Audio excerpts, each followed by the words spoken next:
Welcome to Dr. Creepen's dungeon.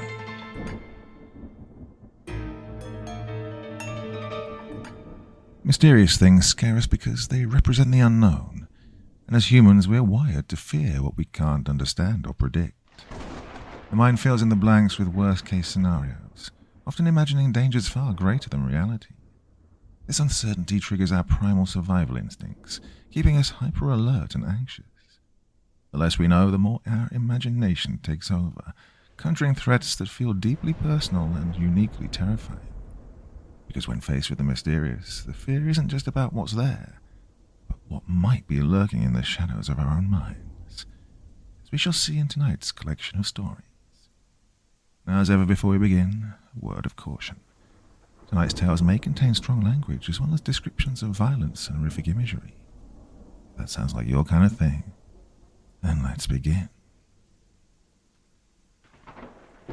Our opening tale of the macabre is The Creep by Negative Claim. Look, I'm an old fuck. Alright. There's no getting around that. But I'd like to think I've got a head on my shoulders. I went to college, got a degree in some damn thing or another. Came back home and started up a bookstore. Had myself a nice family. Raised 2 beautiful kids. Then those kids went off and had kids of their own. And now, here you are. And would you look at that? Here I am, near the end of my life. No, don't whine. It's true. I'm an old fuck after all. Now, listen. I was a kid, like you. Yeah, this is that kind of story. I turned 12 at the beginning of the millennium, back when cell phones were a pain in the ass, back when the internet was some dial-up garbage. I saw the information age develop right from the beginning, up to where it is now. I've lived a good life, and I'm still kicking, so I guess that means something. But I did this, all of this, in spite of what went down with this thing we called the Creep. Yeah, it's also that kind of story. Now, this used to be a bog-standard suburban neighborhood. Can you imagine that? Now we have graffiti in the alleyways, bars over the windows. Hell, we even have a subway hooked up. But back then, it was all white picket fences and minimal light pollution. The kind of shit that, nowadays, you'd think was some kind of alien planet straight out of a sci-fi movie. And when I say a bog-standard suburban neighborhood, I mean bog-standard suburban neighborhood. Like, so suburban that a minute or two's car ride would lead to grassy knolls and verdant farmlands. We even had the creepy house at the end of the block, lived in by some old fuck. The same kind of old fuck I am now. Lived alone, a widower, in his dilapidated shack of a legacy. White fences stripped of their paint by years of neglect. We called that old fuck the Creep. Why? Well, it's simple. He looked like a creep. Later on, I learned he probably wasn't so creepy after all, that he was just a sad old guy. But hell, we didn't know that when we were kids. We thought of him like he was some horrifying pedophile. We used to tell each other that he was hiding in our closets at night and jerking. Well, maybe you're a little young to be thinking about that. But your mother knows what she was getting you guys into when she left you alone with me for the day. So, we called him the Creep. One day, when we were 12, my friends and I, Zach and Samantha, we called her Sam, we decided to go fuck with him. It was innocent enough. Just 3 12-year-olds screwing with some old fuck who, in our minds, probably deserved whatever he had coming to him. What we planned to do, though, wasn't innocent at all. We decided to break into his house. Maybe hide in his closet for a change. Yeah, delusional little kids. So, I told my mum that I was staying over at Zach's. Zach told his mum he was staying over at my house. And Sam told her mum she was staying over at her friend Marcy's house. On the night of the break-in, we'd covered our asses pretty damn well. We'd also stocked up pretty damn well, too. We figured that his hearing was pretty bad, so we could probably get away with having a few crinkly granola bars and fruit snacks while we snuck around his house. We also figured that he would be asleep early, so we had that on our side. It was 7 o'clock when all three of us arrived at his house. It was early summer, so we had about a little less than an hour of daylight left. We parked ourselves around the side of his house and got to work formulating a plan. Well, I can't go in the front door. It won't even budge, so we gotta go in through the back door. Sam presented her keen observation with the authority of a cute girl who knew we both liked her. Zach and I nodded, but I was the first one who managed to speak. Yeah, I agree. Okay, so we're gonna go in through the back door. Then what? What if it's locked? Zach stole my lead, trying to ape the tone of a wise military advisor. Then we pick the lock, or find an alternate manner of entry. Zach had a stutter, and he was ashamed of it, fully aware that girls don't often like guys that they pity. I took advantage of his misstep and struck a definitive blow. Yes, that sounds about right. Sam can provide the bobby pin, and I'll pick the lock.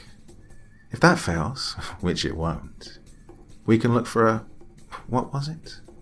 An alternate manner of entry. Sam giggled. It was on. I decided I would apologize to Zach later. So, do you see any lights on in his house? Sam asked, seeing that the sky was beginning to grow dark.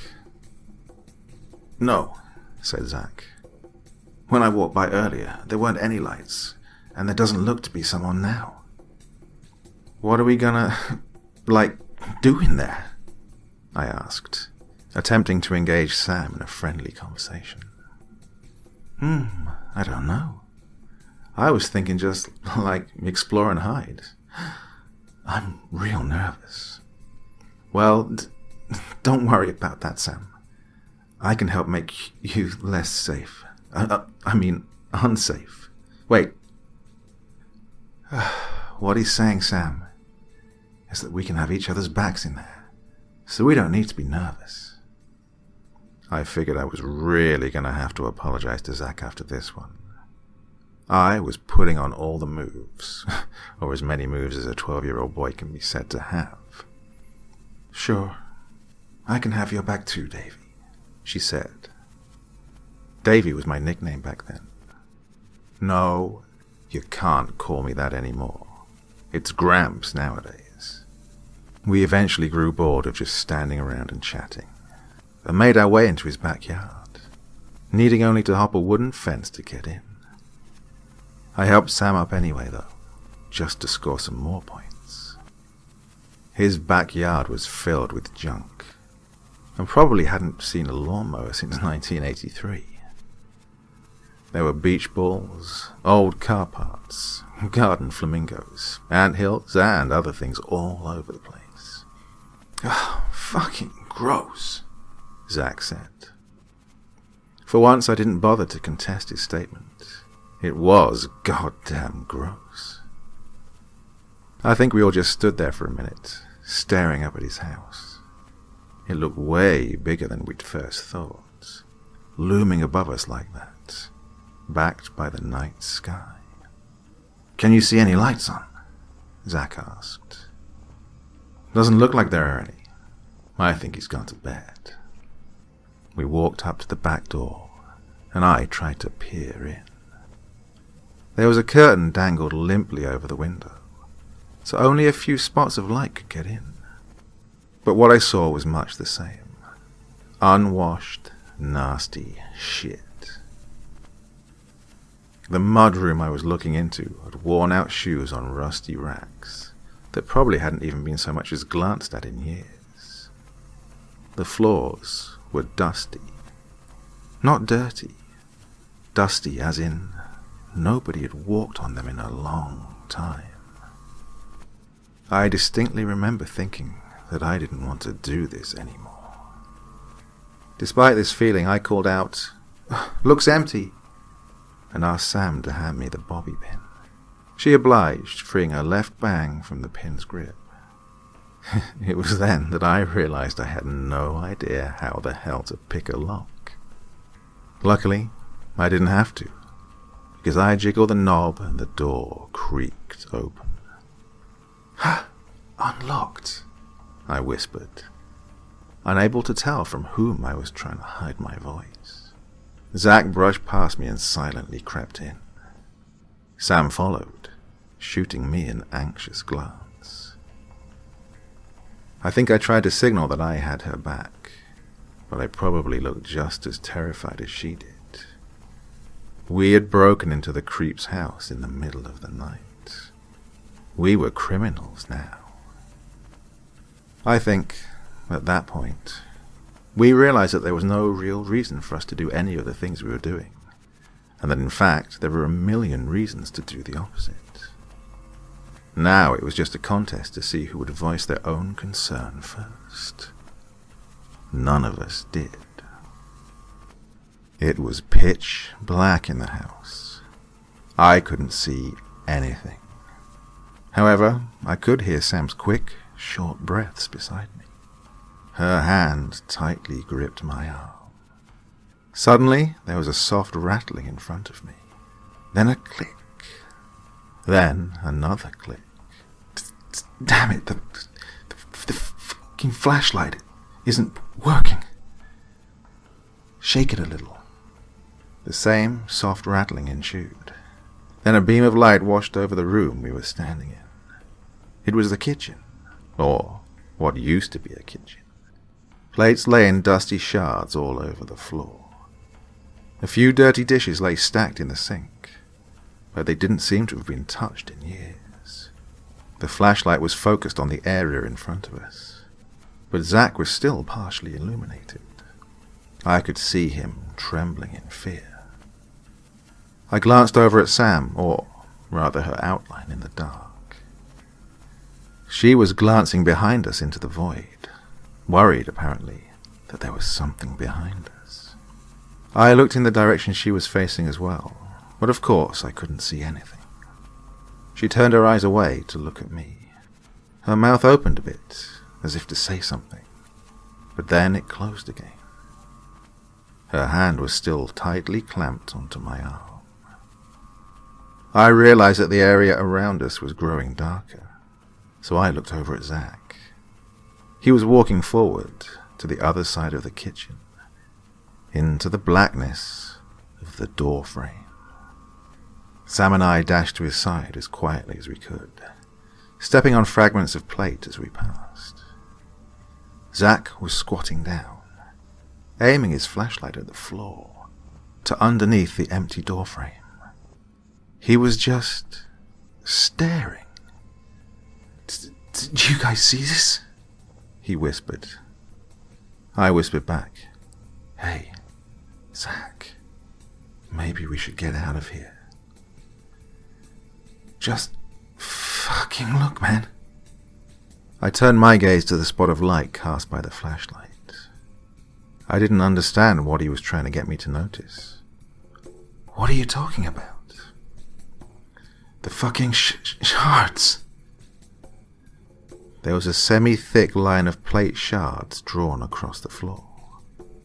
It looked like someone had done it intentionally.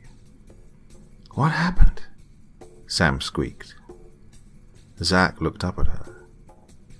"It's supposed to be a signal, I think. If we step on the plates, it makes a sound.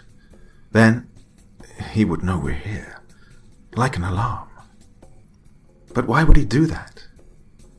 Why would he think someone would break into his house, and not just buy an alarm system?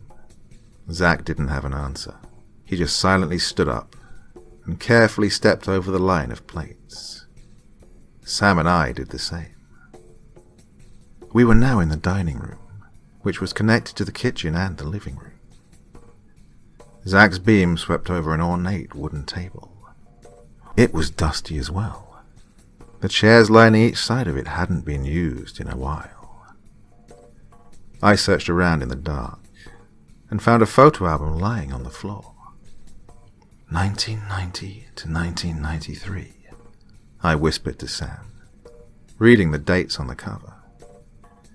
"Hey, Zack, bring the light over here." He obliged. We leaned against the wall and looked at the photos. It was normal family stuff. A picture of a birthday party. A little boy blowing out a candle shaped like the number 7. A young woman and a young man leaning over the boy's shoulder, smiling. An old man standing in the corner, smiling. A little girl sitting across from the kid, not smiling, probably jealous. "Is that old guy the creep?" Sam asked. "Must be," I said. "Looks like him anyway, just a little younger." In the next photo, the creep is standing in front of a statue, holding a baby in his arms. His face is beaming with pride. "Is that the statue in front of the museum?" "Yeah, the art museum," I swallowed, wondering if, maybe, I'd misjudged the creep. Maybe he wasn't a pedophile, just a white-bread family man. Then we heard it. It was a faint, clicking sound, almost a rattle.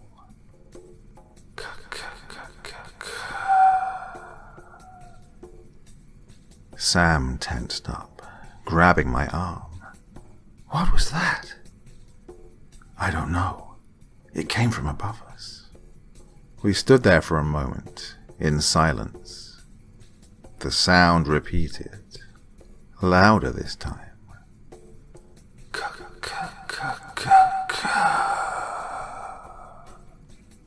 Sam let go of my arm and embraced me in a hug, holding me tight against her. She was terrified, I could tell. Zack swept the light over the room, watching both of the doorways of the adjoining rooms. I wanted to move, but I couldn't. I couldn't fucking move. It's not something you really understand until you have to understand it. My body was frozen. Asking me to move, to say anything, it would have been like asking me to start speaking in French. I wouldn't know how.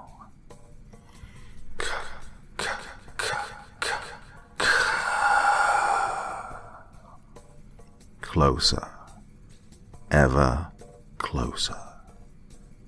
This time, no more than a few rooms away, stalking the hallway. Sam started sobbing, but she must have not been able to move either. I couldn't bring myself to move my head fully, but I turned my eyes towards Zack. He was frozen as well. Sam was whispering something now, in between sobs. I realized it was the Hail Mary.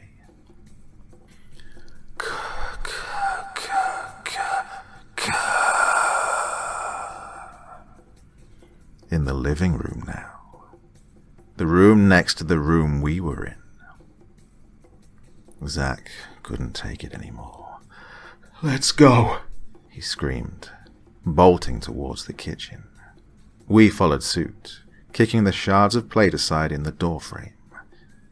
Zack's light bobbed up and down, moving through the kitchen, and then, suddenly, a grey figure darted in front of us, blocking our path, and he was on all fours, and we all skidded to a stop, then turned around and ran back into the dining room, screaming our heads off. The sound again, shorter this time. Expectant, right behind us. We ran into the dining room, then into the living room, and then into the hallway. Then Zack turned a corner into a side room, and there was a slam and a groan, and we followed him around the corner. Sam slammed the door behind us and locked it. Zack was crumpled against a wall. The flashlight was flickering impotently at the base of a toilet. Sam rushed to Zack's side. "Zack, are you all right?"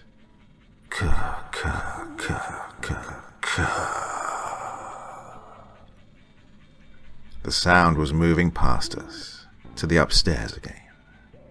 I hope to God that it, whatever it was, the creep, had lost us.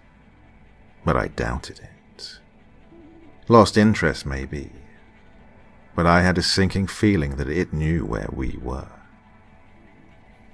Zack groaned. "What was that?" "The creep," Sam croaked, sounding like she was on the verge of tears. Or maybe she'd already cried so much that there was nothing left. Zack groped around for the flashlight. It was still flickering. Once he grabbed hold of it, it rattled and turned off, plunging us into complete darkness. I felt around for a light switch and flicked it on. For a moment, we were blinded by the light. Then the haze cleared. We were in a bathroom, and the bathroom was covered in bones. Sam shrieked. She'd decided to rest on top of the toilet, making sure that the seat cover was down. Behind her, on top of the tank, was a skull.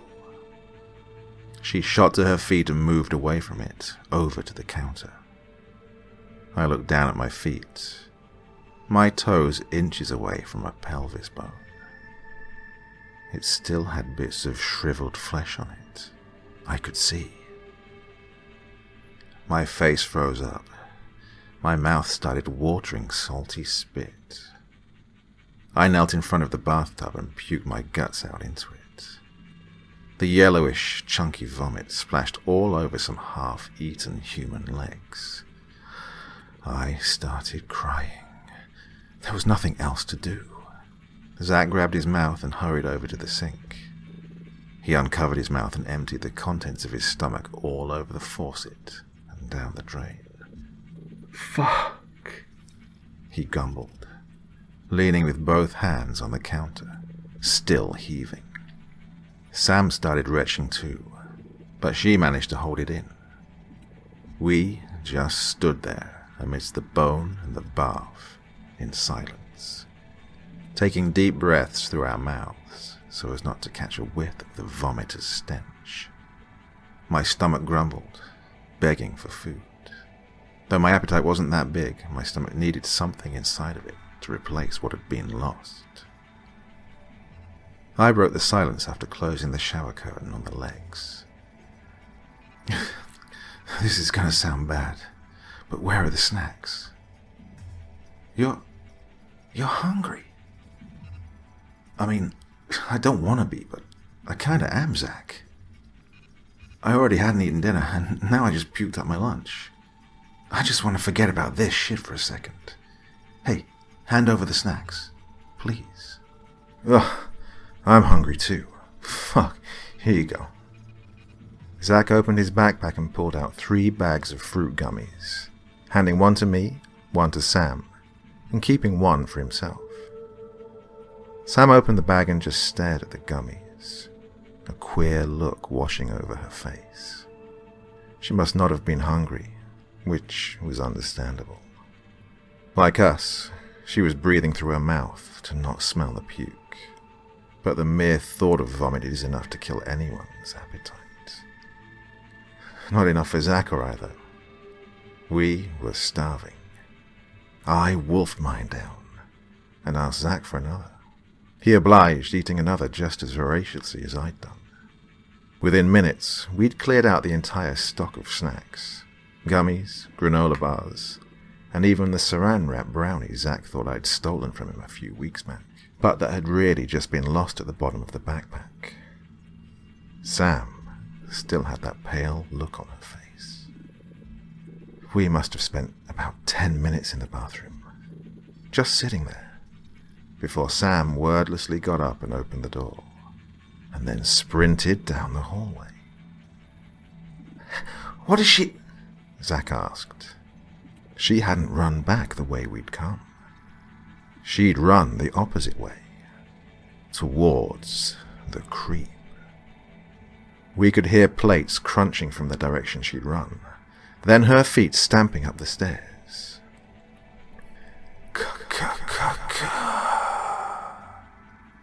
She screamed.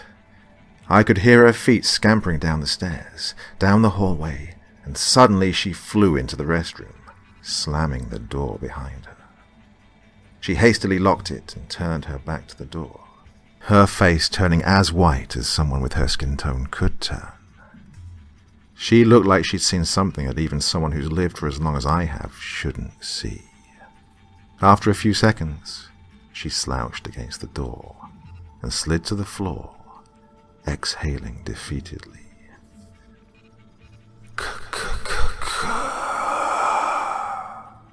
Said the creep from upstairs. Zach looked at her strangely and then asked, "So, what did you see?" I noticed he hadn't been stuttering. I placed my hand on his shoulder and said, "Maybe now's not the time, Zach." Before I could react, he reared up and sucker punched me in the face. I stumbled backwards, seeing stars. And then he was yelling. "This isn't about your stupid fucking crush on Sam anymore. We're trapped in a fucking house with a goddamn old fucking monster man on 4 legs and you're..." He cut himself short and started smacking his forehead with his hand. Fuck! I was still reeling from his punch. I could feel a little trickle of blood leaking out of my nose through my fingers. Sam spoke up in a soft tone. "I'm sorry."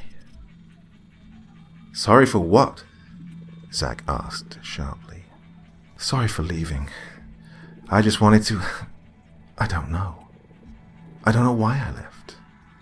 I felt like I was angry at something, like really angry. And I just snapped. Is that the word for it? Like when you get so scared or angry, you just go crazy. Just for a second." Her head drooped down. She stared at the half-eaten pelvis on the floor in front of her for a minute, then took a deep breath and started up again. "Anyway, I saw the creep. He was eating something. Probably a person. I don't know. There was a little light coming in through one of the windows at the end of the hallway. He was in the hallway upstairs. He was eating something like a dog." "He was eating a dog?" "No. He was on his hands and knees eating this thing like he was a dog. He looked up and I could see him. He didn't look like a person anymore. He looked like my grandpa at his funeral, like he was grey and dead. And he had this thing." She shuddered. "This thing on his neck. I could see it a little in the light. When he was bending down to eat, it was all spiky and black and there were all these wires, or hairs or something, going into his back and into the back of his neck. And then he looked up at me and..." She choked up a bit. "The light was shining onto his back, so I didn't see much, but..." Her voice trailed away, and she looked up at us. There were tears running down her face, making her hair stick to her cheeks. "But he was smiling. He looked like he was smiling." "We've got to get the fuck out of here," Zach said. "Yeah, no shit." I breathed out heavily. "How did you get out? Why isn't he here now?" "I don't know. I panicked and I ran. Maybe he was too busy eating or whatever. I don't know. Okay? I don't know, Davy. He just looked up at me and he made that rattly clicking sound, and I just ran. It was stupid of me to even go up there. It was stupid of us to come here in the first place. It's okay. If he doesn't really care about us, we should be alright to leave, right? We can just leave and call some adults and we'll be in a little bit of trouble, but the important part is we'll be... I struggled to get the next word out. Alive. We'll be alive. The word had a sick quality to it. I realized then that I'd never faced my mortality before that moment. I realized that this world, this life, it's something that can just go away. You don't have to be alive. It's not something that can be taken for granted. You can be dead like that in the time it takes to snap your fingers. This is something that I realized at your age, and I don't know if I'm right to tell you about it now, but it's true. And ignore my ramblings. All it is just the useless philosophizing of an old fuck who should have died when he was 12. Sam nodded. We just have to move quickly. Zach was standing against the wall, staring at his hand. Hey, Zach, I said. We gotta get the fuck out of here. We gotta get the fuck out of here. We gotta get the fuck out of here. We gotta... I grabbed him by the shoulders, and he looked up at me. His eyes were blank. His face had the same queer expression that had once occupied Sam's face. I'm sorry for punching you, Davy. I'm sorry. I didn't mean to do... I was just... I didn't... It's okay, man. I hugged him. Something we hadn't done since we were in elementary school. Let's just go. Sam turned towards the door and unlocked it. You guys remember the way, right? Just down the hallway, through the living room, through the kitchen, and through the mudroom. Then we're in the backyard. Then we're safe. Got it? Got it, I said. Got it, said Zach. She twisted the knob and opened the door.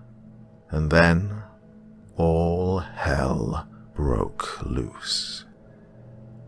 The creep was standing outside on all fours, dragging behind it a half-consumed corpse that it must have been about to dump in the tub. I could fully see it in the light of the bathroom, and suddenly I knew why Sam thought it was smiling. The creep had 2 black hooks poking through the skin near its lips, pulling the cheeks taut in a false, vile grin. The same kind of hooks were embedded in its eyelids, ensuring that it had total visibility through its bloodshot, yellowed eyes, framed by a face that seemed broken. The creep looked like his skull had been smashed up with a rock. It just stood there for a moment, staring. Then its throat pulsed horribly, like it was pushing something out of its esophagus. Its teeth clacked together, and it produced that horrible sound. K-k-k-k. We all screamed as it suddenly lunged forward, pinning Sam down and slashing her across the face, making that odious rattling click. I grabbed the first thing I could, which was the pelvis, and I swung at his head. The creep staggered for just long enough so that Sam could wriggle out from under him. Zach pounced onto the creep's back and started smashing its head on the ground. The creep skittered forward like a roach, ramming itself and Zach straight into the wall. Zach fell off its back, but I was on it again, bashing it with the pelvis. When my fingers brushed against the skin of its back, I realized that it was cold. The creep wasn't the man itself. He was just the host. He was dead. The real creep was the spiky thing on his back. I aimed for it, but the pelvis just bounced off the black shell like I was hitting it with a pool noodle. I turned around and saw Sam and Zach running away, through the doorway of the restroom. I followed suit, hearing the creep skitter around, reorienting itself towards the hallway. I knew I couldn't realistically expect to kill it. The only thing to do was run. Down the hallway, through the living room, dining room, kitchen, slamming into walls and corners this way and that, hearing it flit around behind me, rattling and croaking. An outstretched hand brushed my back as I ran into the mudroom. And then I was in the backyard. Sam and Zach were just ahead of me, clambering over the fence in the moonlight. I followed quickly, sensing the creep close behind. I didn't realize it could leave the house, but there was no time to think about that. Zach held out his hand to Sam, pulling her over, hoisting her up, and then she was over. Zach extended his hand out to me, screaming at me to go. Just go, hurry up, come on. I grabbed his hand and he pulled me up. Then the creep seized my leg, pulling at me with the strength of something that didn't care about whether or not it pulled a muscle, that didn't care about the body it inhabited. Zach struggled against it for a moment, pulling me upwards, but the creep was stronger, wrenching both Zach and I over to the wrong side of the fence. I punched at the creep's arm, but it just kept holding on to me. I tried to kick at its face with my other leg, but it used its other arm to hold that one down. I was punching at its face, scratching its eyes, but it just kept coming, inching its bruised limbs up my torso, trying to get at my face. Suddenly, I heard a yell, like a crazed war cry. The creep jerked downwards towards me, making a sort of gasp, and then fell onto me. With the final ounce of my strength, I pushed it off and looked up. Zach was standing over the creep, trying to catch his breath. The jagged wire foot of a garden flamingo was jutting out of the creep's head. He held out his hand and pulled me to my feet. Let's get the fuck out of here, Davy. Yes, let's. We climbed over the fence and plopped onto the soft grass below. Sam was waiting for us on the other side, sitting down in the grass against the wall of the house, clutching her face. It's dead, Zach said. He killed it, I said, almost laughing with glee. He killed it with a fucking flamingo. Sam wasn't moving much, sitting down in the grass against the wall of the house. She was holding her face still. Sam, are you okay? She glanced over at us and uncovered her face. 3 hideous gashes ran from her ear to her chin. I remembered then that the creep had slashed her. Shit, I said, exhaling sharply. We need to get you to a doctor. Sam got up and started walking. She was silent. Hey, you're gonna be okay, Zach said. It's just a scratch. It wasn't just a scratch, and we all knew it. We marched into the front yard of the house, nearing the sidewalk. What happened next, I'm not entirely sure, but I'll try to explain it. That thing, the creep, it popped out of the fucking grass. Now, I've thought a lot about this, and here's how I figure it. The creep is a creature that latches onto organisms and takes control of their nervous system. The host is dead, but the creep still uses it, like a puppet. When Zach stabbed the old man through his head, it severed some of the connections that the creep had to the old man's brain, But that alone doesn't kill the creep. No. All the creep has to do is pop off and find a new host. The creep found a new host. Sam. It flung itself out of the grass, landing squarely on her neck.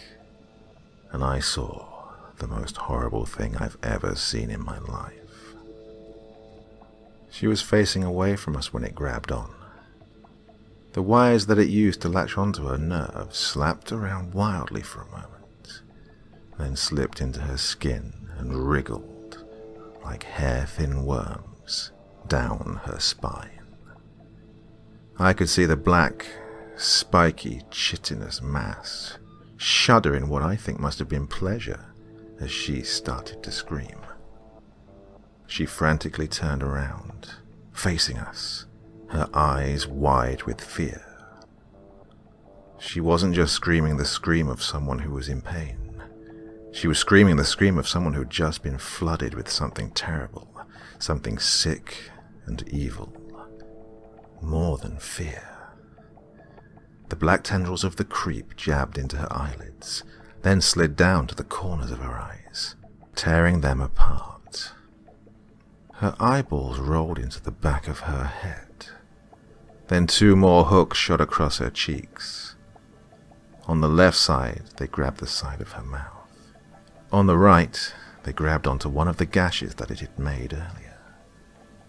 The hooks pulled her skin taut, ripping the right side of her face off and tearing her mouth open on the left, into a half grin. Her cheek flapped loose like a fucking pancake as the hooks readjusted, grabbing onto the thin ring of skin, what was left of her lips. They tore that apart and her eyes rolled back into place, filled with blood, weeping blood, widened and in something that had once been fear and was now wrathful depravity. Her throat pulsed and her teeth clattered together. We could see it happening. Her teeth, pearly white, clicking through the tatters of her face, trying to make the proper sound, gurgling as it took hold.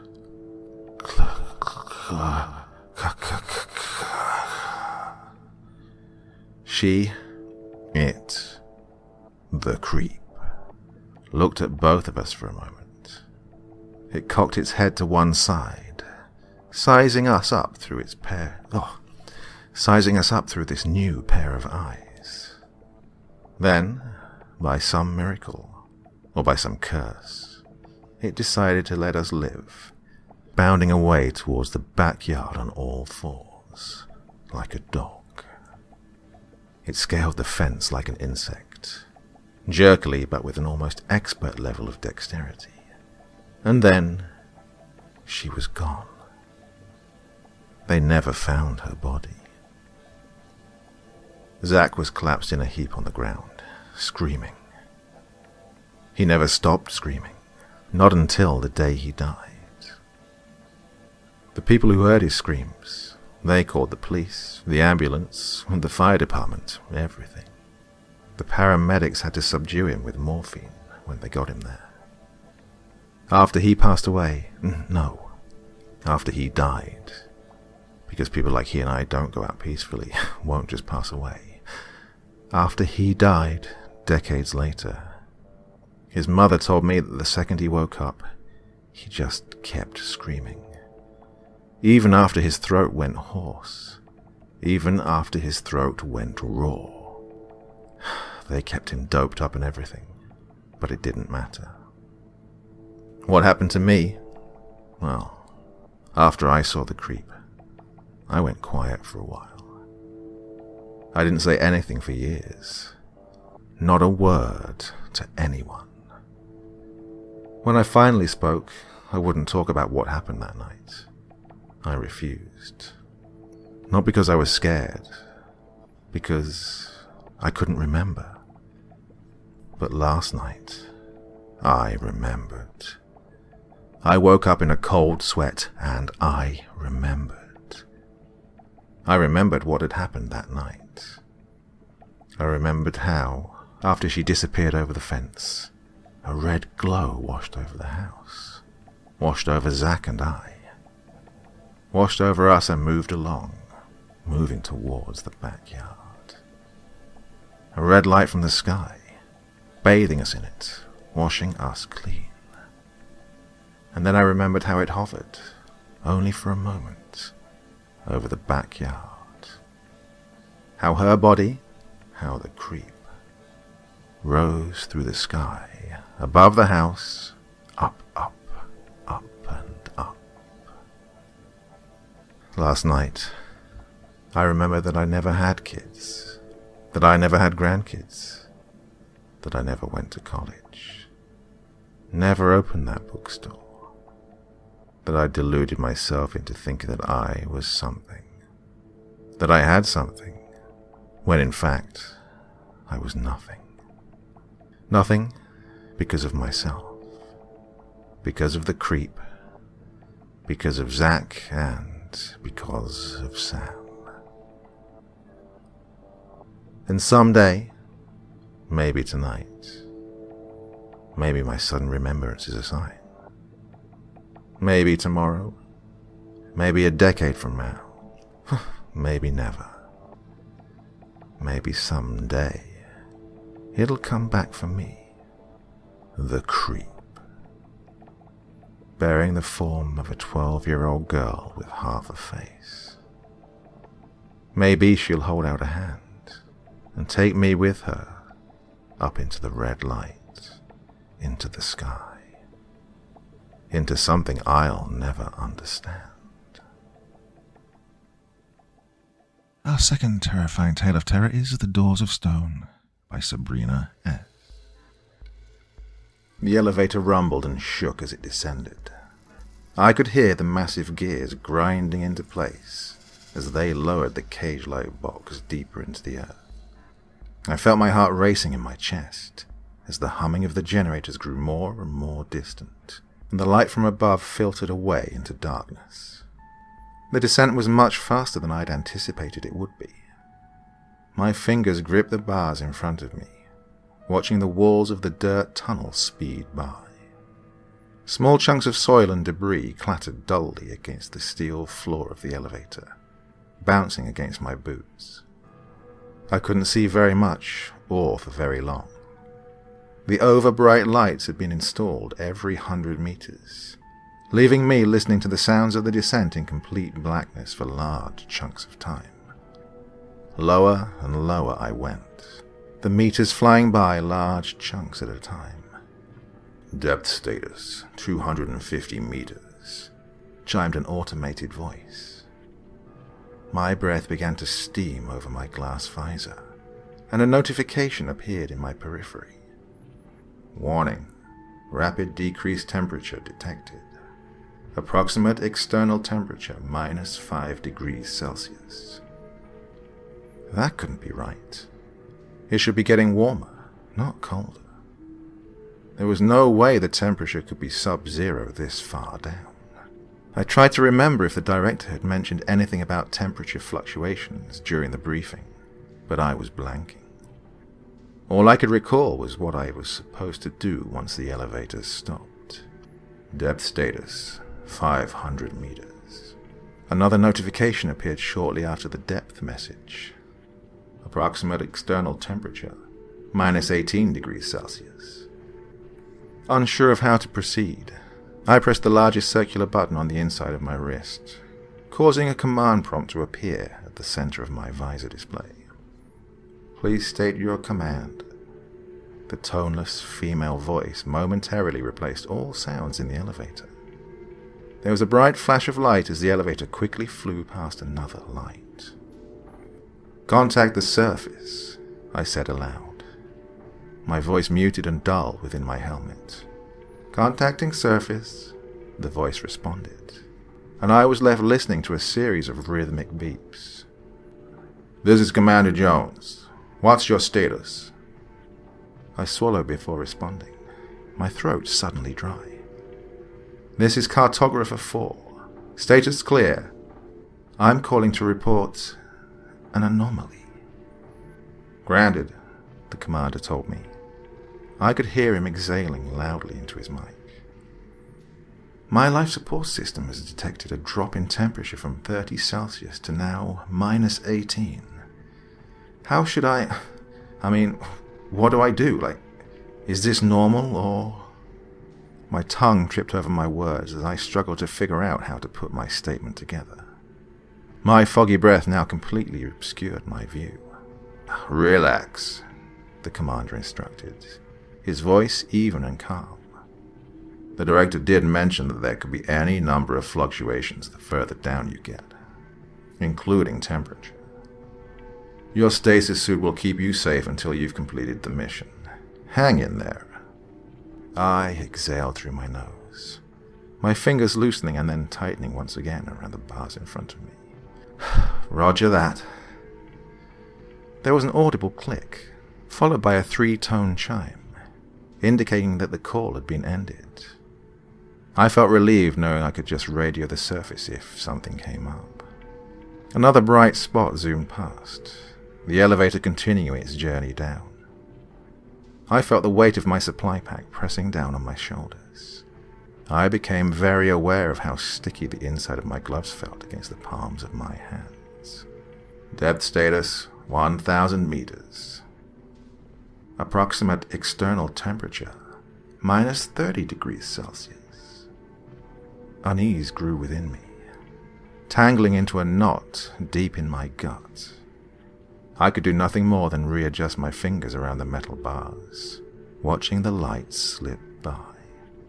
Time seemed to slow down and then speed up in bursts. I didn't know how quickly or slowly I was moving. At times it felt as if the elevator had shifted directions and was pulling me up instead of down. I became more and more disoriented, though I found comfort in the constant, periodic depth updates. Depth status, 1,250 meters. Depth status, 1,500 meters. Depth status, 1,750 meters.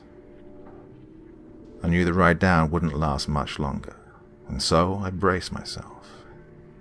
I released the bars, stepping backwards until my pack made contact with the back of the elevator, the plastic casing clinking against the steel bars. I bounced from foot to foot, preparing myself for my mission, watching as the lights fell away. Depth status, 2,000 meters. Estimated arrival time, 10 seconds. My body became hyper-aware of the suit that was encasing it. Every breath in burned within my chest, my fingertips tingling in anticipation. Somewhere within me, gnawing at my courage, was fear. It kept me in check, reminding me that I was the 4th person attempting this mission. It forced me to stay alert, and gave me the extra kick of adrenaline that I needed to go forth with my task, and be the first one to actually complete it. The elevator made a violent bang as it collided with the surface. The metal box rocked and heaved as it adjusted itself to the docking platform, throwing me from the rear to the side. I steadied myself against the bars, regaining my footing. You have arrived at the desired location. Mission protocol in effect, explained the automated status system. My boots crunched once I made contact with the ground. I shut and locked the door behind me before I looked down to find the surface covered in what appeared to be snow. I set the mapping software into tracing mode, which would allow it to track my movements to map out an area. I looked up and around, turning in place as I tried to fathom what I was seeing. I was in a massive cavern, the walls matte and grey, like the skin of a rhino. There was a soft, white light coming from somewhere high above me. It lit the room up the way the moon would in a forest clearing. There were no man-made lighting fixtures that I could see. They wouldn't have been necessary anyway, with how bright it already was. The ceiling was too far up for me to get a good look at. But what looked like snow seemed to be falling from some source at the top. completely obscured by shadow. Across the room was a pair of monolithic stone doors. They were carved out of a glossy ivory material that glistened as if wet in the pale light from above. Intricate swirling patterns covered the doors, along with strange runes made of lines and dots, their facets and curves bouncing brightness and shadow along the length of the doors. To the sides of the doors were rusted metal crates, labelled barricade material. Pillars of stone and lumps of darker rocks were piled on top of each other, each crate overflowing with debris. To the left of the doors, a bit farther behind the crates, was a large blue tarp, covering an expansive, bumpy mass on the ground. Patches of snow painted portions of the tarp white, while small rivulets slid to the ground, where the build-up grew too heavy. I approached it tentatively, unsure of what to expect. I grabbed a corner of the tarp and lifted it, crouching down to get a better look with the light from my headlamp. Bones. There were hundreds of what looked like human skeletal remains, laying side by side, layered on top of each other with only a thin, knit mesh between each row of bodies. I dropped the tarp and backed away, pressing the button on my wrist as I faced the doors. They were massive, towering so high that the cavernous ceiling cloaked the upper ends in darkness. I wondered how something like this could have been constructed so far underground. I wondered what purpose it served. "Please state your command." The electronic voice interrupted my thoughts. I felt fear dancing through my skin. "External status report." Scanning within 100-kilometer radius. There was a short pause before the machine spoke again. "External status report is as follows. Depth status, 2,000 meters below surface. Temperature, minus 32 degrees Celsius. Precipitation, 90% chance of light snow. Flora, undetected. Fauna, unknown." My brows creased in confusion. "Elaborate on fauna." "Fauna of an unknown species and/or origin has been detected." The silence that followed was too loud. "Approximate distance to fauna." My voice was only slightly louder than a whisper. "Fauna detected at a distance of approximately 15 kilometers northwest." I looked at the doors in front of me, glancing at the compass that was always present in the upper right corner of my visor. North was directly in front of me, and west was to my left. Whatever it was beyond the door. I pressed the button twice to reset the command prompt. "Please state your command." "Contact the surface," I responded, running my gloved hands over the designs covering the right door, looking for a way to get them open. "Contacting the surface." I waited anxiously for a response, chewing on my lower lip as I turned my back to the door. "This is Commander Jones. What's your status?" I exhaled in relief that he answered. "This is Cartographer 4. Status clear. I've arrived at the destination." I paused, glancing at the snow-covered tarp. "I've got to ask, what happened down here?" The commander took a moment to answer. "We really don't know. When we sent the first clearance team down there, they took some photos and... I'll send one to your visor display now." I heard him clacking away at a keyboard, and then an image appeared in the center of my visor. The doors were there, but they were mostly obscured by a large mound of boulders and slabs of stone. The skeletons were lying all over the mound in various positions, like they were applying their weight against the doors, and had died doing so. It appears that the humans we found down there barricaded themselves in the chamber you're now in order to keep those doors closed. the commander explained. Though why they did so is beyond us. What do you see down there, C4? The photo disappeared, and I described the snowy cavern, slowly turning back to the doors. My external status report also detected fauna down here. The origin is unknown, but it's quite a ways away. It's about 15k northwest on the other side of the door, I told him, finding myself to be oddly calm. There was a lengthy pause from the commander's end. I waited for him to speak, feeling worry crawling up my chest, constricting my throat. Before I could say something to break the silence, he spoke. C4, do you wish to proceed? I pursed my lips, taken aback by his question. I might as well. My voice trailed off. Very well. Make contact once you've mapped at least 5 kilometers of the area beyond. If at any point you wish to withdraw, do not hesitate to do so. I heard his breathing hitch. We don't need to lose another member of the team for this mission. He cleared his throat. To open the doors, you need to apply pressure to the set of circular engravings where the two doors meet. You'll know when it's working.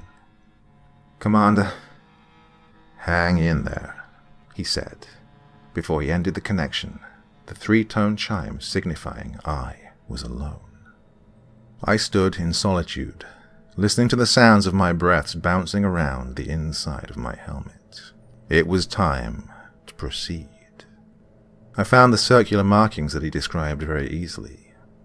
They were the only ones on the doors, making them stand out from the other nonsensical patterns. I reached up, the very edges of my gloved fingertips brushing the circles. I could just barely get my hand up enough to press down on it. The cavern filled with the clicking sound of gears turning rapidly. I watched as the circles spun in place, realigning themselves to blend in with the other whirls and spirals. A resonating boom sounded as the circles came to a halt, and the doors began to part. They came towards me, slowly, the heavy stone dredging up mounds of snow on either side. The doors groaned deeply on their hinges as they moved, their weight carrying them out. I stepped back enough for them to open without accidentally getting caught in their path. And, suddenly, they stopped. Their hinges creaked tiredly, as if crying out from not being used in many, many years. I blinked, using my hand to wipe the fog that had settled on the outside of my visor, so I could see what lay ahead of me. Beyond the doors, I saw nothing. Just an expansive blackness that leached out into the silvery chamber I stood in. If I stared too long, I could swear I saw tendrils of thick, black smoke snaking across the floor of the cavern, racing towards my boots. But as soon as I blinked, the vision would pass, and I was left staring into the abysmal darkness in front of me. Approximate distance to fauna, 16 kilometers northwest, exclaimed the automated voice. I jumped, the notification catching me off guard. I knew if I stood there shaking, I would never make any progress. I might as well call the surface and have them haul me back up. But that would be a waste. I wouldn't forgive myself for not even trying. Before I could change my mind, I trudged forward, my boots crunching purposefully through the snow into whatever lay beyond. I wasn't sure what I was expecting, but a network of buildings and tunnels wasn't something I'd considered, especially since it was intact and well preserved for the most part. As I traveled farther and farther away from the doorway, my headlamp illuminated more of the skeletal remains of the complex city. It was carved from the same pale and glistening stone as the doors, and was just as detailed in its architecture. The city was composed of high arches and squared roofs, reaching into the cavernous ceiling. It was maze-like and cramped, the towering walls boxing me in between them, forcing me to follow their wide paths. The fitting of the blocks was seamless, each stone fitting precisely in place. Each brick was cut with an incredible amount of precision, the edges straight and clean. The buildings were spaced tightly, packed next to each other without any gaps. All had double doors in the same arch style of the city doors, though smooth and without the engravings. Slabs of stone propped up on table-like structures outside various buildings were carved with a runic script, the style different than that of the markings on the city doors. I took a photo with my visor cam, adding a note that the runes were likely the written language of the inhabitants. Pillars supported a net-like structure of arches high above the rooftops. The pillars themselves detailed in the same swirling patterns of the doors to the city. I marveled at the masterpiece that lay buried beneath thousands of meters of earth, and wondered what had happened to those that created it. I walked for about an hour, following the path deep into the city. The farther I ventured, the more damage the buildings had undergone. Significantly more buildings were falling apart, the patterns of destruction resembling the aftermath of an attack, rather than the passage of time. I made my way past building after building, pausing as my headlamp ghosted over a particular series of structures. I'd almost missed it amongst the other bent and broken constructs. Rough chunks of loose stone and fine dust littered the area. The walls snaked with wide cracks. Every few steps I had to maneuver around a section of dislodged bricks bigger than I was. On one side of me was a set of buildings, possibly residences. They all bore the signs of surviving a massive impact with varying degrees of success. One was completely demolished, a few collapsing at one side or another. Though carved across them all was a deep groove, like something huge had slashed across the street, destroying everything in its path. I snapped a few photos with my visor camera before carefully moving on. Approximate distance to fauna, 7 kilometers north. I yelped at the sound of the notification. Though it continued to startle me, I didn't want to disable them for fear of being uninformed. Whatever was out there was moving fast and coming closer. I had to hurry up and get out as soon as possible. I took a step and was knocked to the ground as the earth around me began to shake. A low, vibrating rumble filled the air, the sound more of a sensation than something I could hear. It made my teeth clench and my chest ache. My vision grew obscured as my visor monitor picked up interference, blocking my line of sight with mismatched pixels of green, grey, and white. Dust and small stones got dislodged, clattering off the side of my helmet as they fell. As quickly as it began, it ended, and I was left leaning against a wall, panting. I wiped the excess grit off my visor as the display screen cleared up, just as another notification came up. Approximate distance to fauna, 5 kilometers north. It was too close, and I was too far in. I needed out, now. Whatever it was, it had caused the vibration and the interference. I had no idea what else it was capable of. I wasn't willing to find out. That wasn't my job as a cartographer. Deeming my mission a success, I set my mapping software to reverse mode. It would now show me the path I took in reverse order, making it easier for me to find my way out. I turned my back on the city, letting the map I'd created lead me out the way I'd come in. I picked up my pace, suddenly finding a burst of energy within me. I leapt over boulders and easily skirted around debris. Approximate distance to fauna, 2 kilometers south. South was directly behind me. I kept up my pace, my breath fogging up my visor. I rounded bends and ducked under low arches, my footfalls thundering over my heartbeat. Approximate distance to fauna, 1 kilometer south. The scenery sped by in a blur of grey and white, the snow from above melting instantly as it made contact with the warmth of my visor. I wasn't thinking anymore. I was just running, blindly following the line on the map. A second tonal vibration sounded, the force of it using my momentum against me. The pathway heaved, throwing me onto the ashen ground. I slid forward a few feet, vaguely aware of the sound of something tearing. I laid on my stomach for a moment as the vibration continued. That single moment of rest was all I gave myself, before hoisting myself up onto my hands and knees, my boots scraping against the slippery surface beneath me, just as my health monitoring systems kicked in. Warning, rapid depressurization. Warning, loss of oxygen imminent. The system repeated the notification over and over again, audibly and visually at the center of my visor display, but I couldn't do anything about it. Somewhere, my suit had been torn, and my oxygen supply was leaching out. I had no time left to worry about it. I needed to be back in the elevator, now. I managed to right myself, getting back onto my feet as the intensity of the sound of the vibration picked up. Without hesitating further, I broke into a sprint.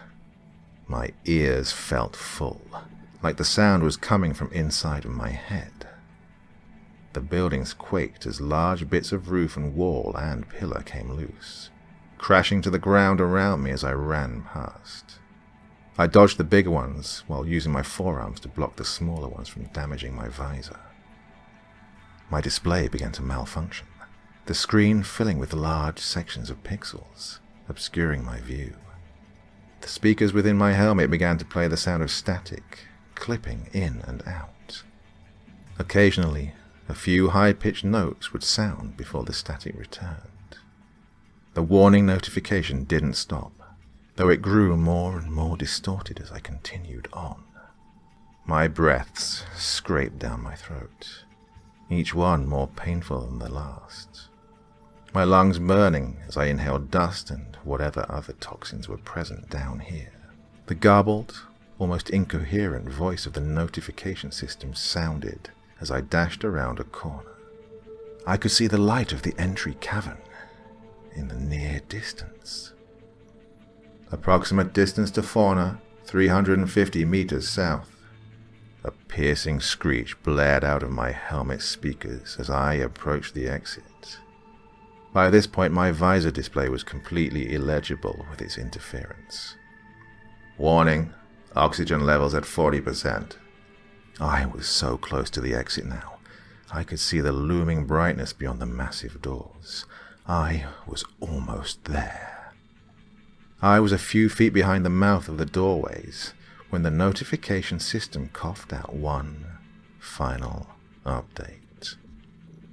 Approximate distance to fauna, 15 meters south. The vibration intensified, the sound consuming everything.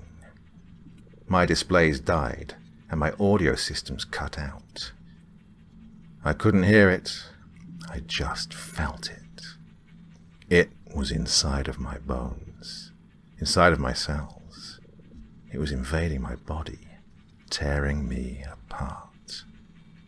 It forced me to my knees, just beyond the line where the light of the chamber met the darkness of the forgotten city. I dragged myself forward by my forearms, my gloved fingers reaching out to try and pull myself into the light. The sound pressed down on me, as if attempting to merge my body with the earth. The pressure was immense. It was bearing down upon my back. It was rippling across my skin, biting into my flesh. It was forcing itself from my body in screams I hadn't realized I was letting out. A shadow, blacker than the expanse around me, descended over my fallen form. Tightness coiled around my left leg and yanked me backwards. My screams became audible over the unending sound as I watched my fingers sliding over the snow-covered terrain, feebly trying to grab hold of something, anything to stop myself. The gloves I wore dug ruts into the snow, reminding me of how close I had come to getting out. I began to kick with my free leg, using any and all remaining strength I had to try and free myself from whatever had hold of me. My leg connected with something solid, and the tightness recoiled. The tone of the vibration shifted even lower, the sound no longer audible, but it was impossible to miss. Suddenly, I was upright and sprinting. I ran until I crossed the threshold of the doors and slammed straight into the elevator.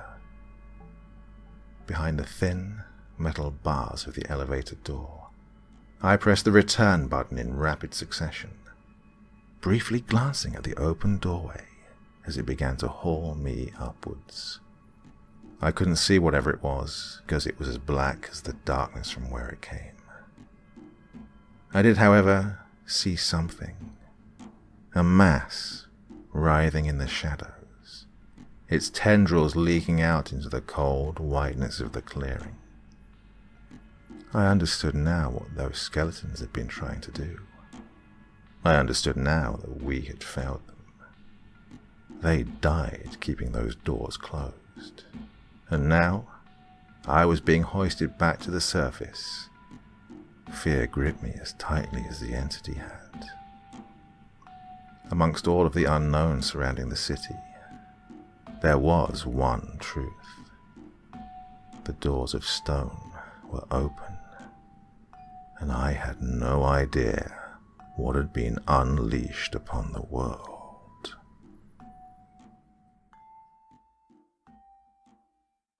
Our third fantastic offering is The Number 9 Bus by David B. Harrington. I will never forget the first day I saw Amanda on the number 9 bus. I'd overslept and had to scramble around just to catch the bus on time for work. Outside, it was pouring down with rain and it was foggy. I ran across the street and made it to the bus stop just as the 8 o'clock bus was pulling up to the curb. It was jam-packed with college students and people commuting to work. There was barely enough room to breathe. I managed to find an empty seat by the window about halfway down the aisle. A spiffy-looking businessman carrying a briefcase sat down beside me and nodded politely. In the seat in front of him there was an elderly woman with a walker that was partially blocking the aisle. And seated by the window directly in front of me, I noticed an attractive young girl with long, dark hair. She wore tight-fitting jeans, a long raincoat and knee-high boots. She was probably in her early 20s, and most likely a college student. I recognized most of the people on the bus as regular passengers, but I couldn't recall ever seeing her before, and I'm sure I would have noticed. Inside the bus, the windows were all steamed up, so I cleared a spot with my sleeve where I could look out at the buildings passing by. The businessman started to cough and fidget, so I pulled out my paperback and pretended to read. 5 minutes later, the bus pulled up in front of the college. The girl in front of me stood up and nudged her way toward the rear exit. She was exceptionally pretty. She must have sensed that I was staring because she flashed me a friendly smile as she went by. Knowing that I'd been caught, I turned around to look out the window when I noticed something was written on the glass right by the spot I'd cleared. It read, "Hi, Billy." Billy is my name, but I certainly didn't write it. And I think I would have seen whoever did because I never left my seat. I was puzzled, intrigued, and a little bit disturbed. It was then I realized that it must have been the college girl. Somehow she must have scrawled my name on the glass with her finger when I wasn't paying attention. But how was that even possible? I would have seen her. I looked out of the window to see if I could spot her, And there she was, just standing there under her umbrella, smiling up at me. I jerked back instinctively as the bus pulled away. The businessman gave me a dirty look and moved to another seat. I was really uneasy and didn't know what to do. Should I get off the bus and confront her, or just continue on my way and pretend like nothing happened?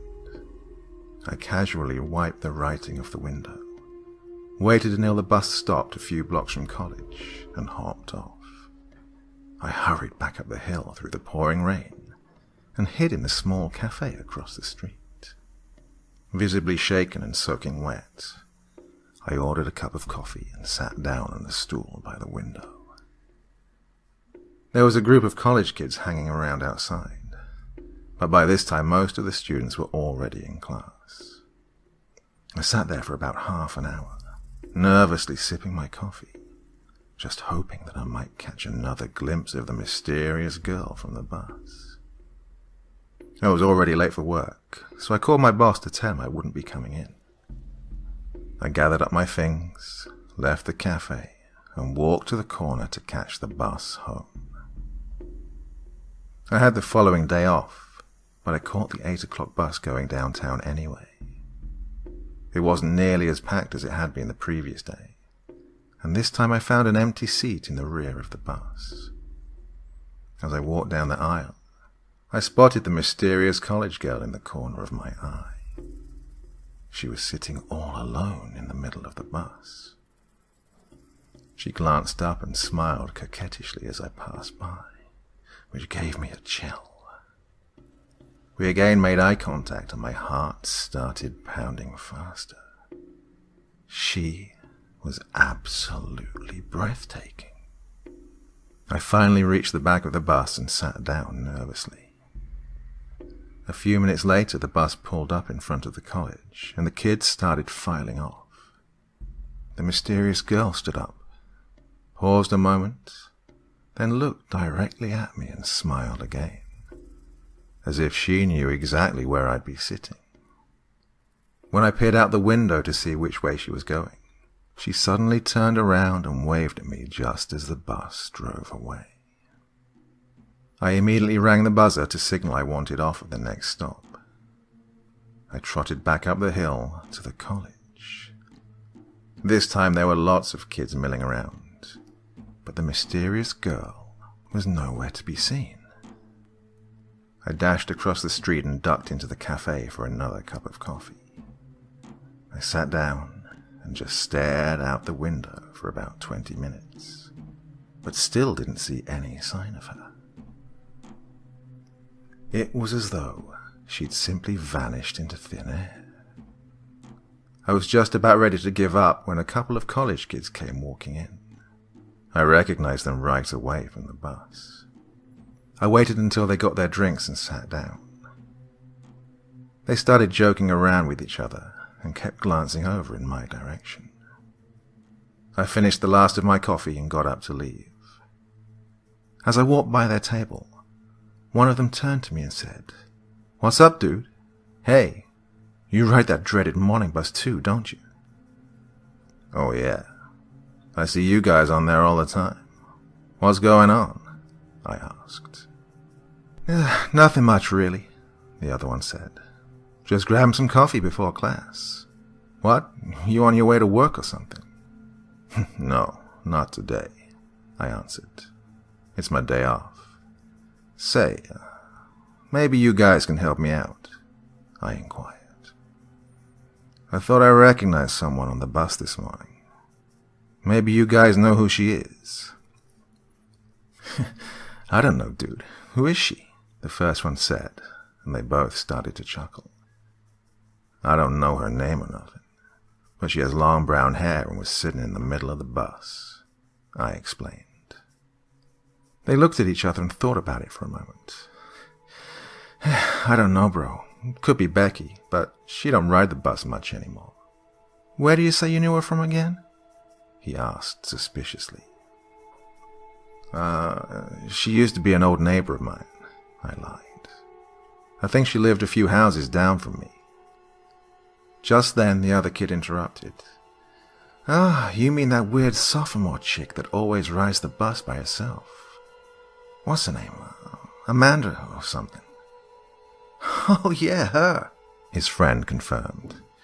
"Yeesh, she's definitely a strange one. I don't think she has any friends." "Well, listen, man," the second one said. "We really gotta get going or we'll be late for class. It was nice talking to you, and good luck." "See you later," the other one said, and they got up to leave. "Thanks, guys. See you around." "Amanda, huh?" I had a difficult time getting to sleep that night, but Saturday morning I woke up refreshed and ready to take on the day. I wondered if the mysterious college girl lived close by. She didn't look familiar, and her name didn't ring a bell. Yet somehow she knew who I was. How else could she have known my name? I wondered what else she knew about me. I called my mum to tell her I'd be dropping by after lunch and left the apartment. It was a pleasant day for a change, so I caught an uptown bus to the mall and strolled about the shops for a while, just to see if the mysterious college girl happened to be out and about. I wandered the streets for a good hour or more, but didn't see her around anywhere. So I stopped in one of my favorite restaurants for a bite to eat, then hopped a crosstown bus to drop by on my mother for a short visit. It had been a few weeks since I'd seen her. When I arrived at my old house, my mother greeted me with a big hug, and we sat down and chatted over a fresh pot of coffee. We talked about the usual stuff, my work, my social life, that sort of thing. As I was getting ready to go, my mom asked if I had a new girlfriend. I told her that I didn't, and she said, "That's funny. Are you sure?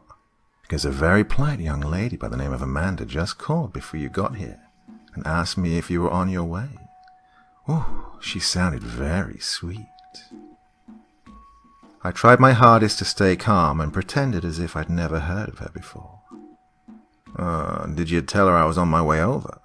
I asked. "Yes, of course. She said she'd call you later. Is everything all right, dear? You seem troubled." Yes, Mum. Everything is fine," I reassured her.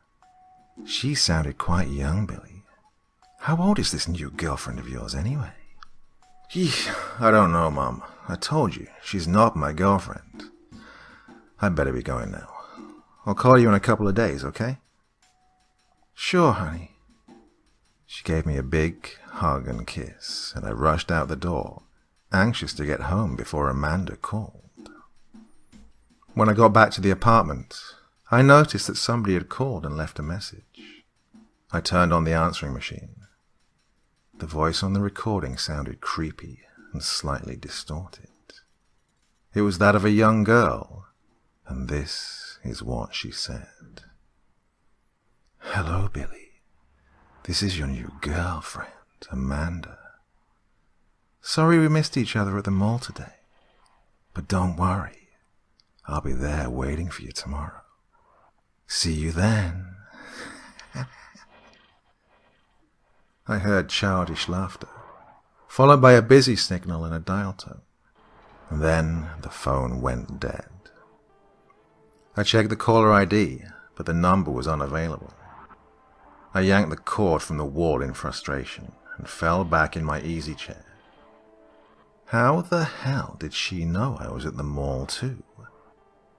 She must have followed me from the moment I left my apartment. For all I knew, she was still watching me.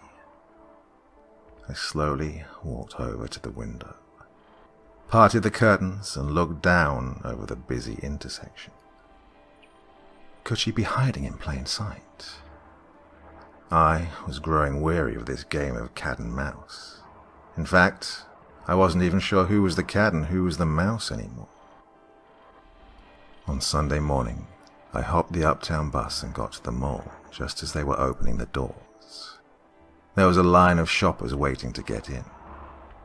I took the escalator to the upper level and found an empty table in the food court where I could sit down and drink my coffee. I watched the people coming and going, as I waited nervously for Amanda to find me. I carefully scanned the pavilion to see if I could spot her spying on me and catch her at her own game. Almost an hour passed, and I still didn't see any sign of her. I started to wonder if I'd been stood up. I opened my paperback and began reading. A few minutes had hardly gone by when I heard the click-clack of boot heels approaching from behind. I spun around in my chair, and there she stood, just smiling down at me seductively. I was stunned. She was easily the most beautiful girl I'd ever laid eyes on. She wore skinny jeans, a tight t-shirt, and her raincoat was unbuttoned, revealing a full, curvy, voluptuous figure. Her legs were long and slender. "Mind if I sit down?" she asked in a soft, sultry voice. "No, of course not. Please do," I said, gesturing to the chair across from me. I was completely mesmerized by her charms. Her long, chestnut-colored hair was silky and smooth. She wore a pair of dazzling diamond-studded earrings, and her deep blue eyes were positively dreamy. They were the color of midnight, and they seemed to pull me in as if I were falling under some kind of seductive spell. "Like what you see, Billy," she said flirtatiously.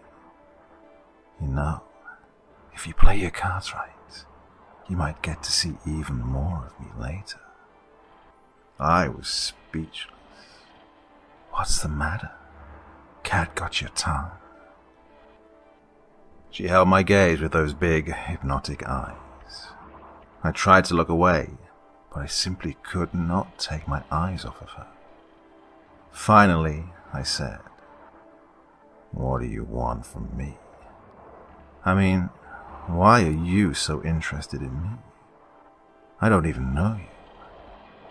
"Oh, but I think you do. After all, I know you, don't I, Billy?" she said sarcastically. I was dumbfounded. "How do you know my name?" "That was easy," she replied. "Why have you been following me around? You don't know anything about me." She leaned forward and said with a mysterious smile, "Oh, but that's where you're wrong, Billy.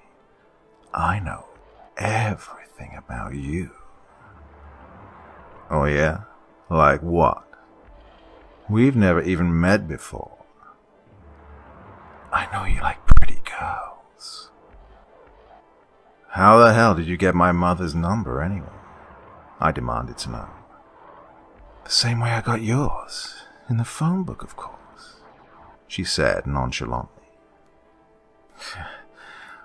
"What do you want from me?" I asked again. "You have no business following me around. Don't you have a boyfriend?" "Why? Are you interested?" She paused for a second.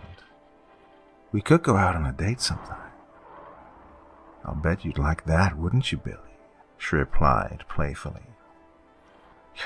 "I want to know why you are so interested in me." "It's really quite simple," she said, biting down on her lip. "I've always found men to be shallow, ignorant little twits. They are dull, self-centered, and usually quite obnoxious. But you, Billy, are the exact opposite.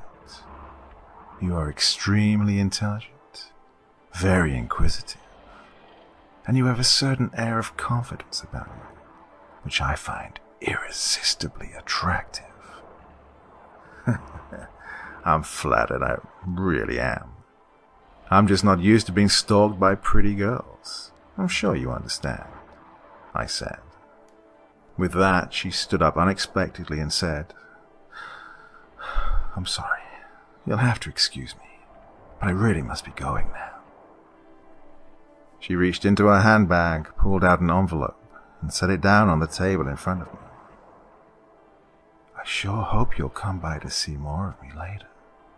I'll be waiting for you. You won't be disappointed. I promise. She flashed one last provocative smile before turning to leave. I watched her casually walk away. I immediately tore open the envelope, nearly ripping the letter inside. I unfolded the letter and read the address, 444 Devereux Hill Drive. I knew the area well.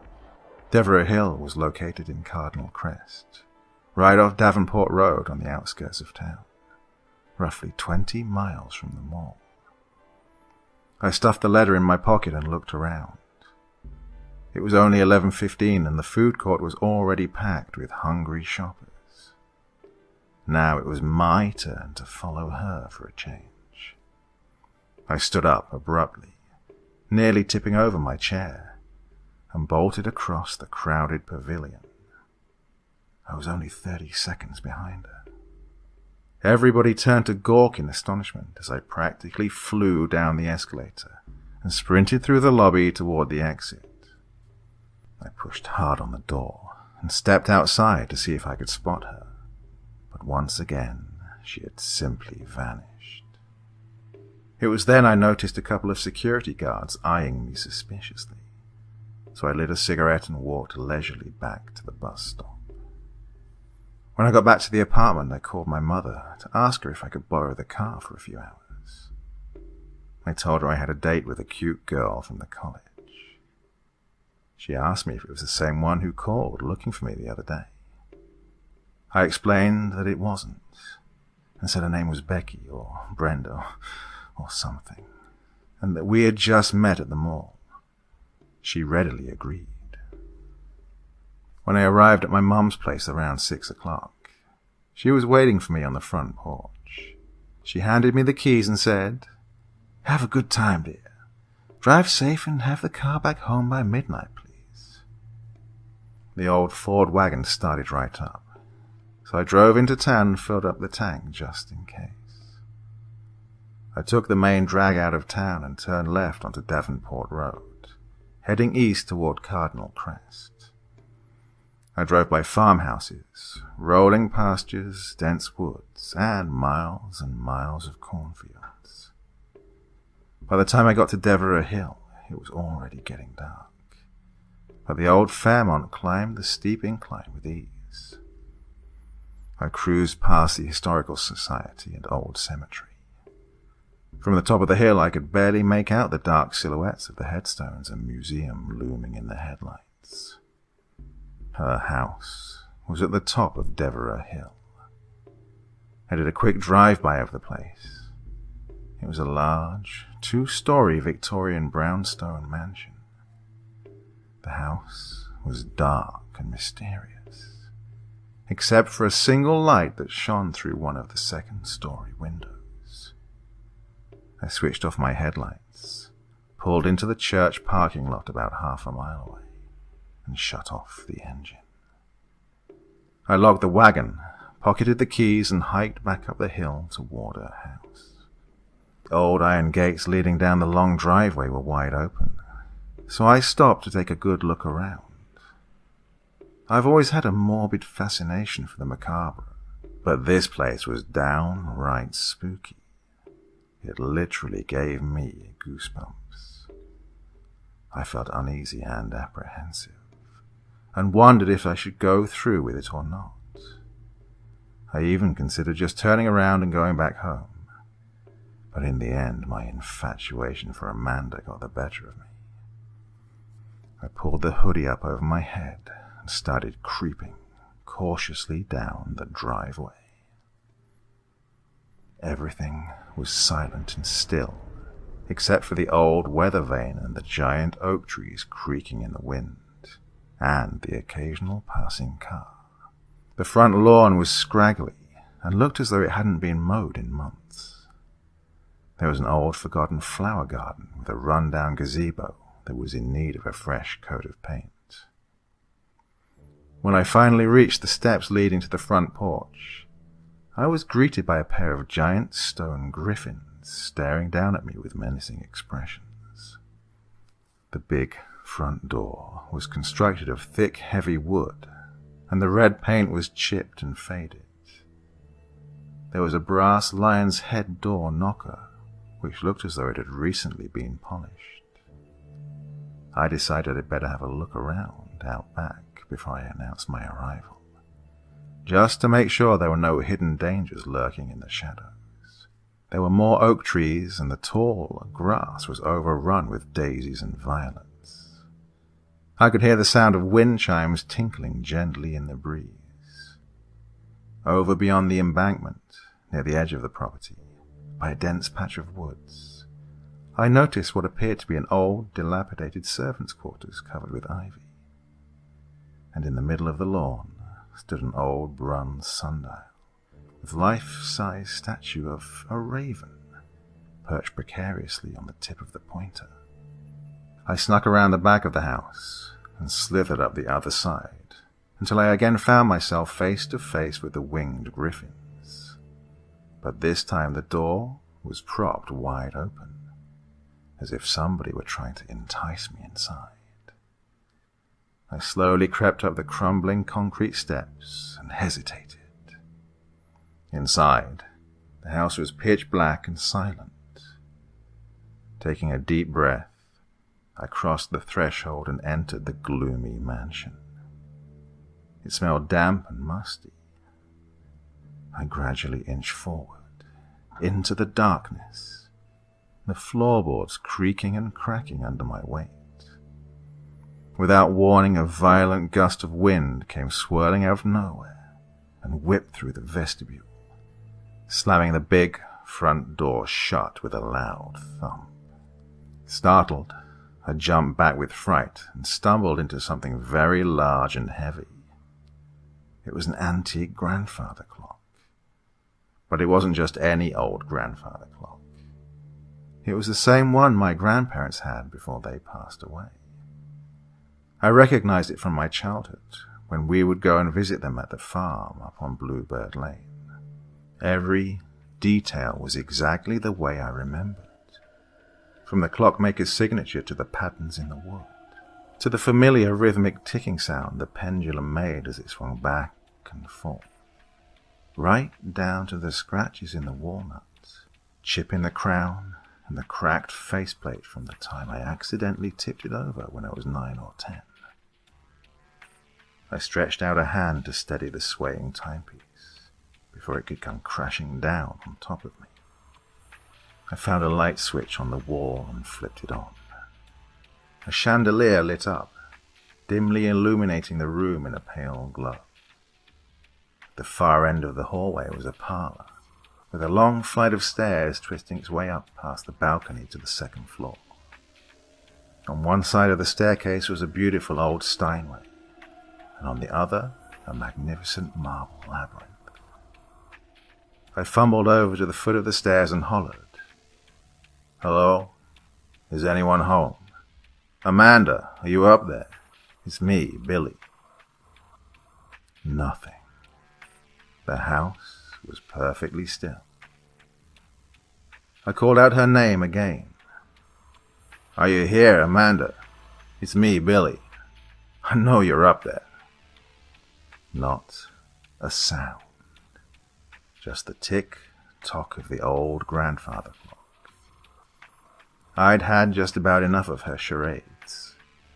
I was determined to put an end to this game of hide-and-seek once and for all, and charged up the stairs. The second floor was dark too, except for a faint, flickering shaft of light leaking out from under the crack of one of the doors at the end of the long hallway.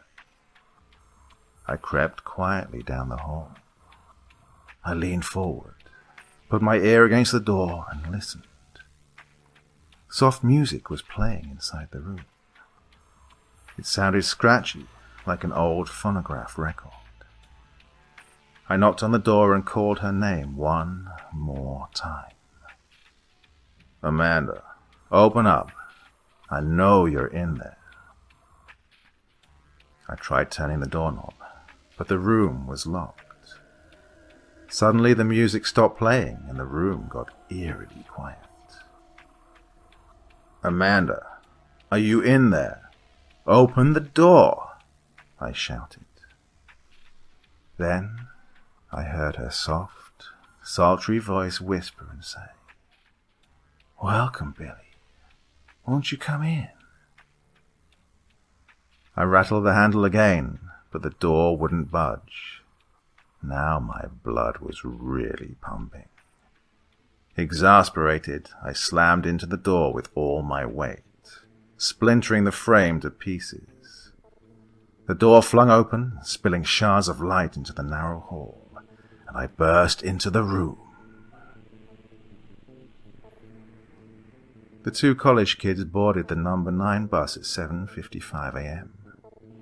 As usual, it was packed full of commuters on their way to work, but they managed to find a couple of seats in the back of the bus. "Hey dude, check it out," one said, gesturing toward the middle seats. "There's that weird chick from English Lit. You know, the one that dude at the coffee shop was talking about." "Oh yeah, I hadn't seen her in a while. I wonder where she's been hiding lately," the other one said. "I don't know, man, but she sure is smoking hot." "No kidding. Come to think of it, I ain't seen that dude around lately either. Maybe he got a new job or something," the first one surmised. "Yeah, you're probably right." He paused for a second and then said, "Hey, speaking of smoking hot, did you hear about that big fire up on Devereux Hill over the weekend?" he asked. "Yep, I saw something about it on the news," the first one confirmed. "I guess one of them spooky old mansions by the museum went up in flames in the middle of the night. Evidently they pulled some guy out alive just before it burned to the ground. They said it started in one of the upstairs bedrooms or something. Oh, and get this, they think it might have been intentionally set." Today's penultimate tale of terror is The Death of Ellen Kirby Smith by Tiffany 360. Macon, Georgia. Obituary March 6, 2009. Ellen Kirby Smith, 57, passed away in her home on March 4. Ellen died the way she lived, an insufferable bitch. She was not surrounded by loved ones, only a daughter who happened to be there, driven by guilt more than love. Ellen's other 2 children were out of the country and couldn't be bothered. Her time on earth was not spent giving to others or loving and adoring her children, but always chasing a husband, or in the case of her last relationship, a much younger lover, Patrick. Patrick, to whom she probably left everything, because if she stayed true to form, she hoped to win him back even from the great beyond. She spent more time at high society galas than at the playground with her 3 children. She was money-grabbing, self-absorbed and outright vicious, a mouth filled with sharp knives that cut to the core. If you've ever seen Mommy Dearest, imagine Joan Crawford, but cold and neglectful. At a funeral, she will be remembered as a sunshine and roses kind of gal, but that's because people didn't know her. She was cruel behind closed doors, judgmental of her children, abusive to her husbands. No wonder she went through 3. They all died trying to get away from her. She always chose the less attractive, spineless ones, because they all seemed to adore her. Her last relationship was with a man, decades her junior, not spineless or unattractive. But in the end, the younger lover left her for an even younger lover of his own. Her plastic surgeon just couldn't turn back time. He could only make it a little more lifted and tighter. But he wasn't God, and he couldn't make her 26. With no one left to kiss her ass, Ellen gave up and decided to die rather than live a normal life. That's what I wanted the obituary to say. I'd thought about it for years, but in the end I just looked at the funeral home director and said, I gave you the date and place of birth, a little about her public life, and you have the date of death. Write what you want. I'm not very good with words. Not for her. Not now, I thought. The sun was shining when I left the funeral home. It was warm for March, even in Georgia.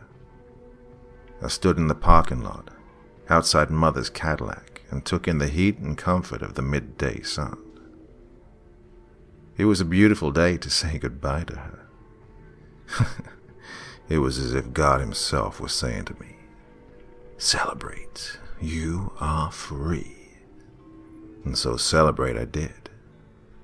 I called up my best friend from high school, Sarah, and we met for tapas and drinks. Sarah understood I wasn't celebrating the death of someone, but my own liberation. As long as Ellen was alive, I felt chained, shackled to the past. A past I desperately wanted to understand. A past I would never comprehend. Sarah knows me, and she knows the heart I have for others. She knows me to be nothing but kind, loving, compassionate. I'm not sure where I got it because I learned nothing of love from good old Mommy. Sarah offered to follow me back to the house and spend the night, but I didn't need companionship.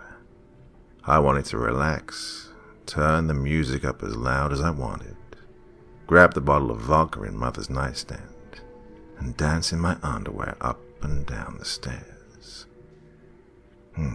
I wanted to do everything I never could do with Ellen around. I arrived back at Mother's home, unlocking the large, meticulously carved wooden door with long, black, custom-made iron handles. I pushed the door open and entered the foyer. Her precious marble foyer. Normally, she would have me remove my shoes. She even hated the sound of someone's high heels click-clacking on the floor as they competed with her own voice, and no one competed with Ellen. I studied the bust of the Roman Emperor Claudius. I ran my finger along his nose. Ellen would have lost her mind had she seen me do that, but I did it because I could. Mother really loved studying ancient Rome, and for some reason she was quite endeared when it came to Claude. I hope she gets to meet him, and they can exchange stories about how ill-treated they were, though I do believe Claudius was actually a victim in many circumstances, unlike Mother. Any victimization that came to Mother was her own doing and no one else's. I walked along the hallway, examining the walls. She had very few photos of us around the house. We were never perfect enough in our pictures, so she rarely even purchased them. While we all lived at home, we were required one family photo a year, at which time she would pay some overpriced photographer to capture our family portrait. Those were always on display. One, because in her eyes at that exact moment we were perfect, and the other, because she could brag about the expense of such beautiful photographs. Like I've said, she was a real piece of work.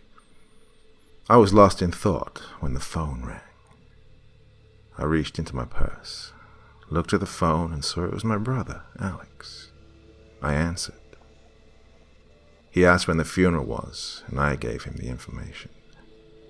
He was still in France, and my sister Elizabeth was in Toronto.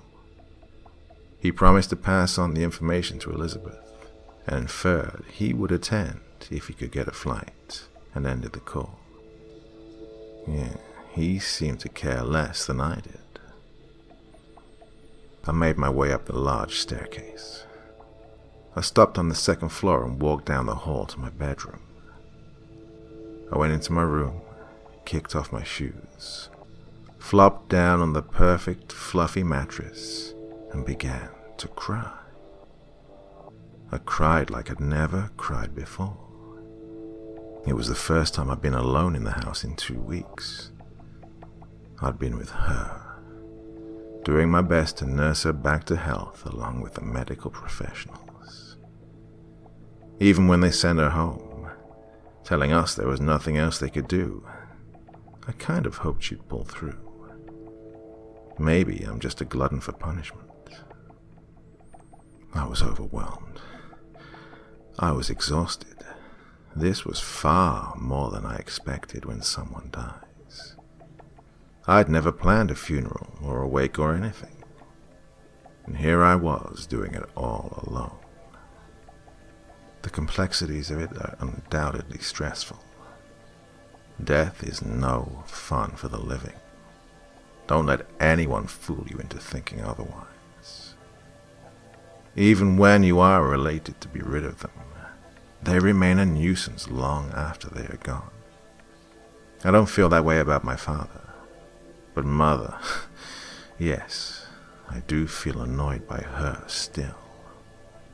Even after so many years, though, I miss my dad. He was kind and funny. Everything mother was not. Why did he have to die and leave me with her all this time? I knew the answer. It was ridiculous to ponder such a question, but I did. I wanted my father back, but that, as with many other wishes, will never happen. One thing I did get when my dad died was my education fund. It afforded me the ability to go to any school I wished to attend. When it was time for me to choose a university, I recalled how he told me I could be anything I wanted to be. I wanted to be a botanist. I am a botanist. I remember being fascinated as a young child with how many varieties of plants you can find in the world. When Dad and I would go on one of our long hikes to get away from her, he would discuss everything we came across. I like science and plants more than most people. So I did what Father said, and I became what I wanted to be. I chose Colorado State for my undergrad, then went on to Cornell for graduate studies. Mother always said it was a useless career, but each to their own. I live back in Colorado now, which is heaven on earth for me. My career has just begun, so I'm grateful I've been allotted time away. It was supposed to just be a weekend visit, but now, a funeral. Bad shit always happens to me. My job was my life 6 months ago, but I've come out of my shell ever since I met a fantastic guy. At first we were just friends, but it grew into something extremely special. I never thought of falling in love. Until now, I'd never even had a boyfriend. I didn't even go to my prom. Yeah, I was that girl. But I didn't care about those things. Not ever. Until recently, as I said. I finally have a great guy that really gets me. He loves nature, plants, science, and me. Nerdy me. I don't know why. He's handsome, smart, owns his own business. Yet he says there is just something about me He actually appreciates my insecurities, understands how I feel about my life growing up. It seems he really does get me. I become giddy just thinking about him. But enough about that. Back to this mess with my mother. After I cried all I could, I dried my face, left my room and headed toward the back staircase of the house. This staircase, which leads to the attic, actually is an enormous room, which is lovely, but we call it the attic. I could see the boxes against the back wall, each labeled appropriately. Giant boxes marked Ellen High School, Ellen University, Ellen Wedding Alexander, my father, Wedding Martin, stepdad number 1, Wedding Joseph, stepdad number 2. There was another box as well, Wedding Patrick. But that was empty. He dumped her a while back. Each box had the photos, the dress, the dried flowers, anything and everything she could salvage from her multiple weddings. There were other, smaller boxes as well. One for each of the children she gave birth to, but nothing too elaborate. A few school pictures, a yearbook, small items like that. I walked past the wedding boxes. There was a long wooden shelf above them. The box I wanted was too high up, so I grabbed a step stool so I could reach it. I pushed the boxes and containers in front of it out of the way. When I finally got the small cigar box down, I opened it. I pulled out all the items until I found the ever so tiny bottle. The label, now faded, had a very faint number, 1992-09-06. That date was just days before my father died. The bottle once contained arsenic. I looked at the bottle and I whispered, "I got her, Daddy. You can rest now." I closed the box and placed it back where it had been. Months ago, once I discovered she was the one who'd taken my father away, I knew that I had to make her pay for what she'd done. I would not let the bitch who killed my father get away with it. I decided revenge was the only thing that would put my long-suffering mind to rest and allow my dad peace in the afterlife. Ah, Patrick. Yes, that Patrick. And I were very close by this time. And when I shared with him what I'd found, he decided to break it off with Ellen for good. He'd promised me he would eventually, and keep the promise he did.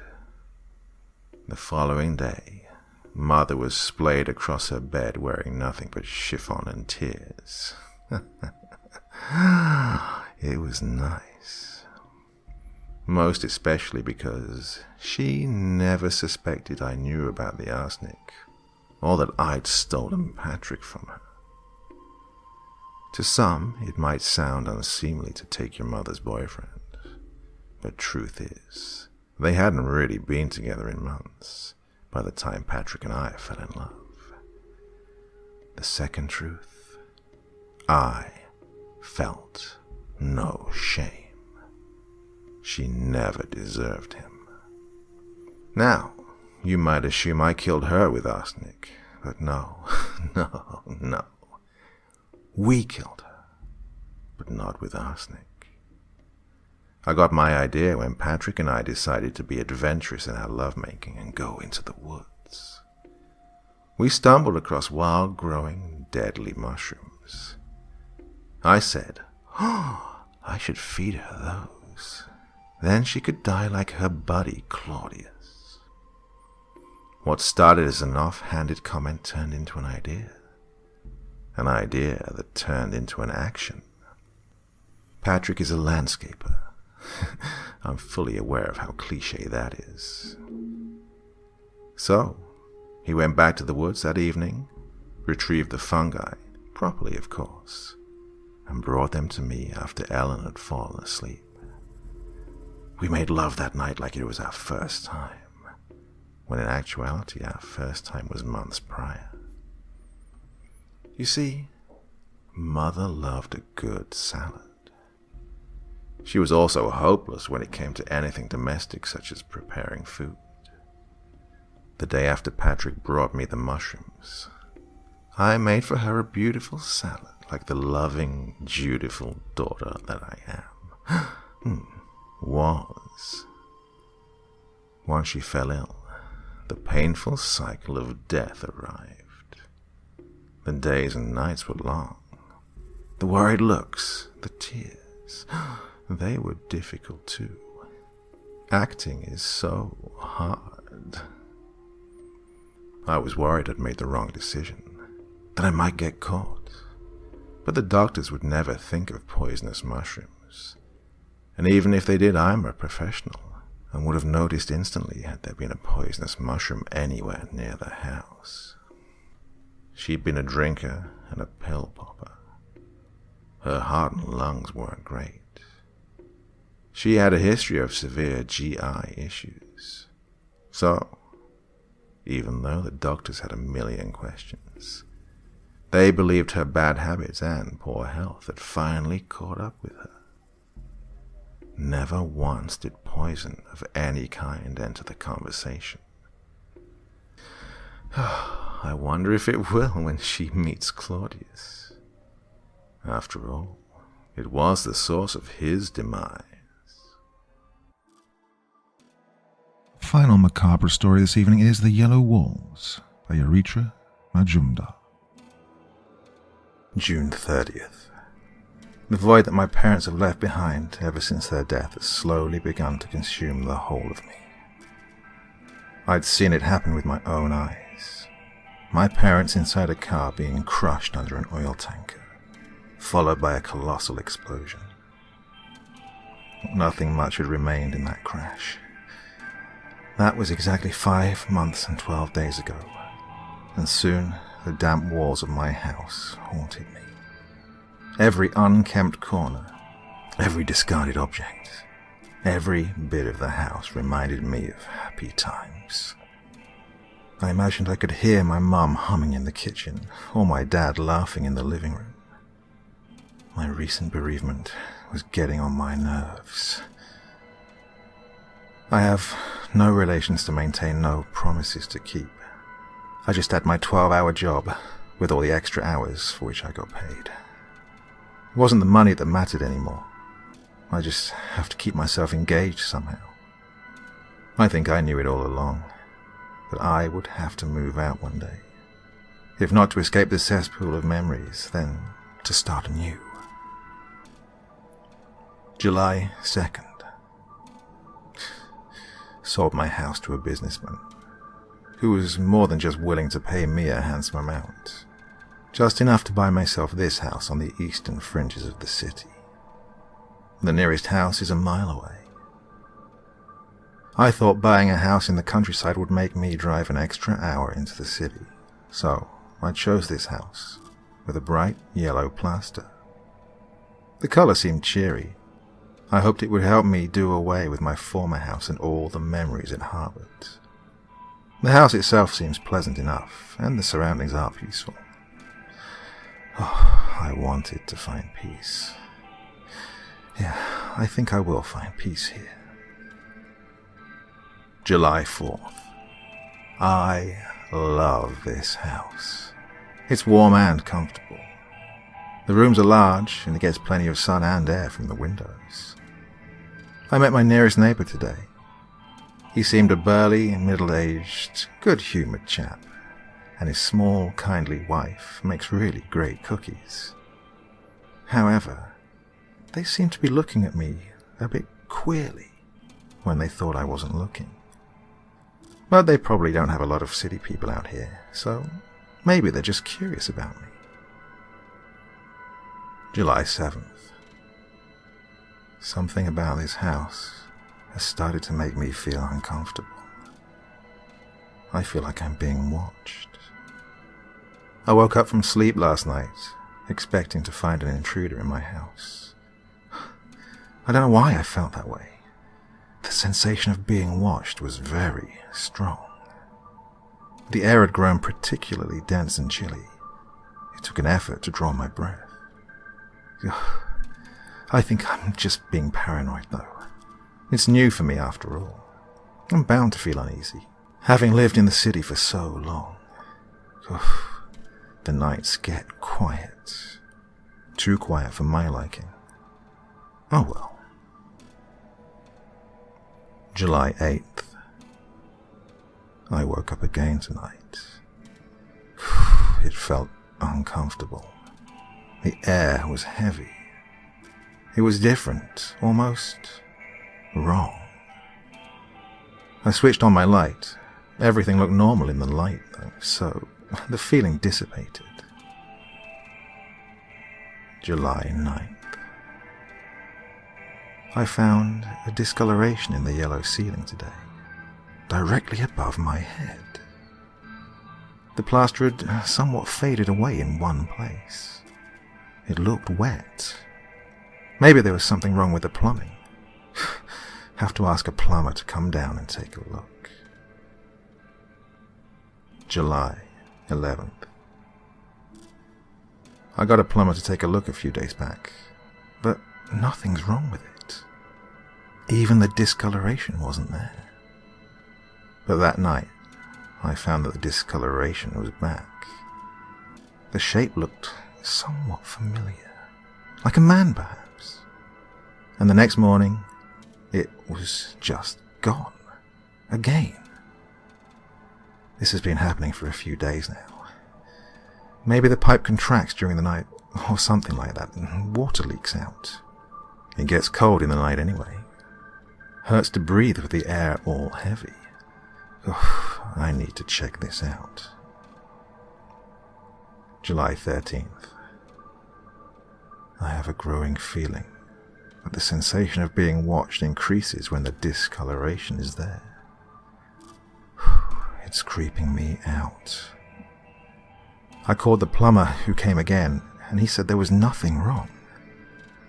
I wish it would go away. It looks like a man more than ever, and it appears at different places every day, I've noticed. Is it alive? Maybe it's a snake that's burrowed in the pipes or something. I swear, I'm going to be up all night. I'll catch it if it moves. July 14th. I couldn't stay up all night. Fell asleep. The man shape is now on the left wall. I'll try my luck again tonight. July 15th. Couldn't stay up last night either. This is frustrating. The damn shape is back, and now on the ceiling. I can't stay up at night like this every day. God, I'll mess up at work. July 17th. This shape is scaring me. I can't catch it moving. Yet, there it is, in a different place every day. I've tried staying up all night watching the shape intently. It just looks like a normal plumbing problem. But it isn't. It isn't. I'm sure it's alive, and I will catch it. Last night I felt so damn scared. I drew the bedsheet like a thin blanket and hid myself under it. I covered every inch of myself, from the tips of my tightly curled toes to the bend of my head, and I held the end of the bedsheet tightly clenched in my fist. Who was I hiding from? Death, perhaps. Death in the shape of a man. But death is peaceful. Death isn't repulsively yellow. Death is momentary. God, I'm rambling now. Maybe what I experienced was a sleep terror or something. I'll look it up. I have to sleep. God, I feel so sleepy. July 20th. Every night, every damn night, I am startled out of sleep to find the discoloration at different places and different positions in my room. I hate it. I can't sleep anymore. It seemed, the discoloration, the man would choose from the vast yellow spot, any spot, to persecute me, torture me with uneasy sensations and terror. And I felt disturbingly obsessed with the colour. What exactly was the man in the wall telling me? What did I owe him and what did he owe me? I haven't confided in anyone my experiences regarding the nightly errands of the man in the plaster. My colleagues just think I'm suffering from chronic insomnia. One guy actually suggested me a week's leave from the office. God, what a joke. That was the last thing I would ever want. The more I stayed away, the less I thought of it. As horrible as it is to come home to this entity, which I'm sure is malevolent. God damn it, I'm gonna call a priest. July 23rd. Today, when I ran away from the house frantically and reached my office, palpitating, my boss called me to his room. He suggested that I was in need of some rest. I grew desperate at the word. I pleaded with him, but his tone grew sharper and he told me that some more deserving and fruitful man should get the money I draw from the office every month without significantly contributing to the company. In my panic and frustration, I'm afraid I screamed at him. He looked at me like I'm crazy. 2 security guards forced me out of the office, and another one kicked out my suitcase along with me. I thought of never returning to the house, but where could I go? Am I crazy? No, I'm not. I know I'm not. July 24th. I saw them. I swear. I saw my parents. It was them, with mutilated bodies, dislocated shoulders, detached legs, and broken necks on cracked skulls and blood-smeared faces. I haven't seen anything more horrifying. But I blinked, and they were gone. But I can feel them. They're in the walls. They are everywhere. This can't be a drink-induced hallucination. I know what I saw. I'm not crazy. They want me to join them in the walls. They were my parents. And they were here. I'm not crazy. I raised my gaze up to the ceiling, only to find the man gone. The discoloration had dissolved away like it was never there. I swear, this time I'll catch it if it appears again. I know it's watching me. I have to prove that I'm not crazy. July 25th. It moved. It moved. It moved. It moved. I saw it move. July 26th.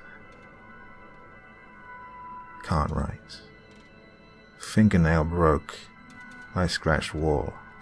I scratch wall. Drink and wall scratch. Scratch. Going home. There weren't any more entries in the diary that the police had found. The inspector stopped reading. The last page was covered with splotches of blood. This was a singular piece of literature for sure. He looked around at the pale yellow walls. An entire section of a wall was scratched and the plaster was missing. Blood was smeared all over it. He assumed it was from the broken fingernails. The poor man must have gone crazy, thought the inspector. The man's body had been found laying half in and half out of the wall. His face was blue, and he looked strangled. There weren't subcutaneous abrasions or anything like that. If it was possible, it looked as if the man had died from holding his breath for too long. Crazy stuff, he thought. As he stood up to go, he noticed a wet discoloration in the ceiling. But that was only the plumbing. So, he left.